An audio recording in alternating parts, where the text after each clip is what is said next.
Another celebrity's called into Wallet Pop, chart dominator, Mr. Platinum selling David Cook. How are you? I'm good, man. How are you? Hey, thanks for taking the time out to talk to us. Thank you very much for having me. First thing I want to know, though, is where are you? That's not your house.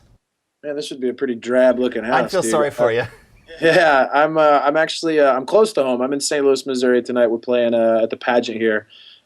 Just kind of wrapping up the last few weeks of the Declaration Tour. So you have been obviously incredibly busy. You're here talking to us because you're doing Extreme Makeover Home Edition.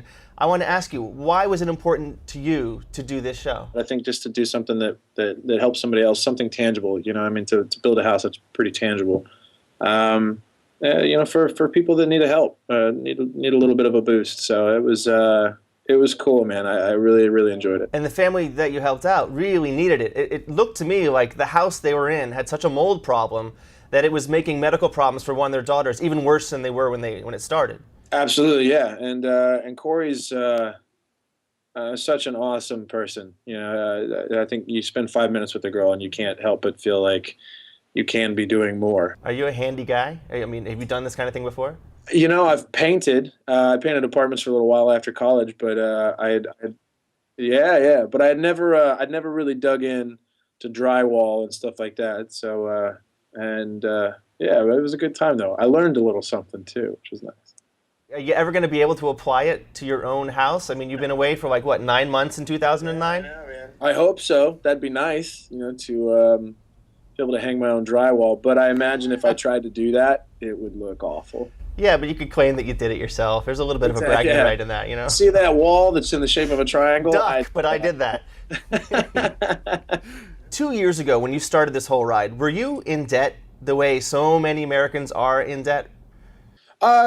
Not too bad. Yeah, I when I got on Idol, I was actually I was paying rent to live at this dude's house back in Tulsa, a buddy of mine, and I was over 1,000 in debt there, and you know, I mean, I was living hand to mouth for sure.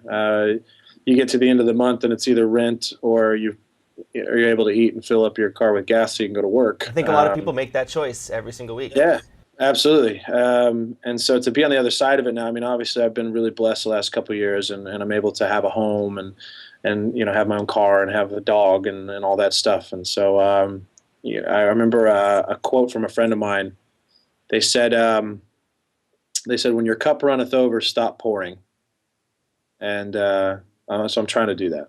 What was the first big thing you bought yourself that when you sort of knew you were safe to buy whatever you wanted? The first thing that I bought was my house back in Kansas City. I got a nice little spread with a wine cellar and all that. I'm a bit of a wino, so.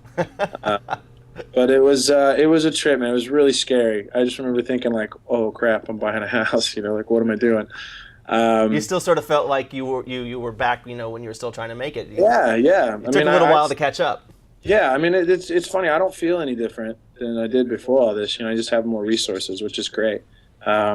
Especially given the economy, to be able to have a job and be able to make money and put a roof over my head and all that stuff that's a big deal.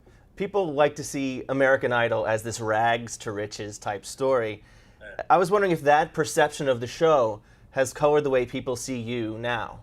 I'm a human being. Yeah. I think before anything else, and I'm still a dork, and I still think the same things are funny. You know, the things that have changed about me are all ancillary things. My job has changed, and the amount of travel I put in has changed, but you know, I'm still the same dude. So, I hope people find that connection with me, because that's kind of what it's about. So what's up for you in 2010? 2010 hopefully is going to be another busy year. You know, we're going to get back into the studio and get cracking on another record. Get that out hopefully in the summertime, and go from there. Get back out on the road. Do this again. Rest up, man. I know, right? You're gonna need it. David, thanks for calling into Wallet Pop. Really appreciate it. Thank you, man. You guys have a good one. Watch Extreme Makeover Home Edition with him on it, and you can watch more videos with the people from that show right here on walletpop.com.